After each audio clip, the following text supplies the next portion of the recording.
The sword we strike in the sea will be in Cyprus, in Rome, on Frankish shores, and on infidel islands of the Mediterranean. It's going to make our enemies shudder.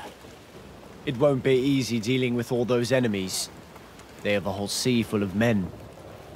And we're a handful. They also have more ships than us, and more weapons and soldiers. And they cover many territories. We all have to overcome all of these odds.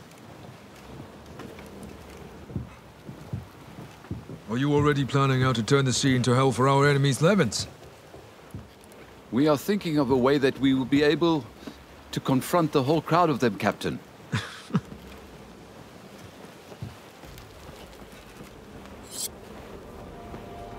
The forefather of Turks, Oghuz Khan, had conquered all of Asia, Anatolia, Damascus, and Egypt all the way to the borders of the Frankish lands.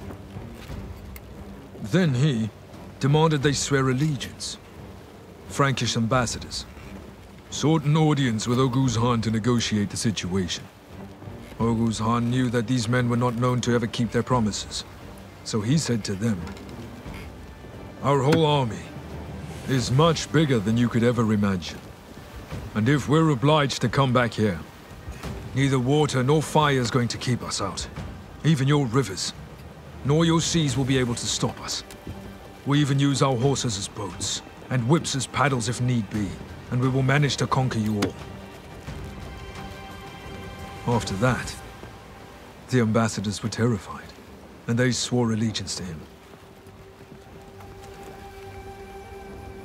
Our armies are also far bigger and stronger than our enemy can imagine.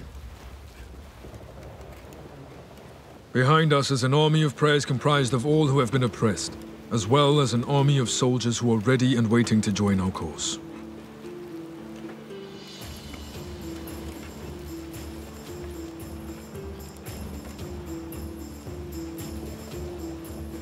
If Allah wills it, victory shall be bestowed upon us, as long as we never stray from our direction.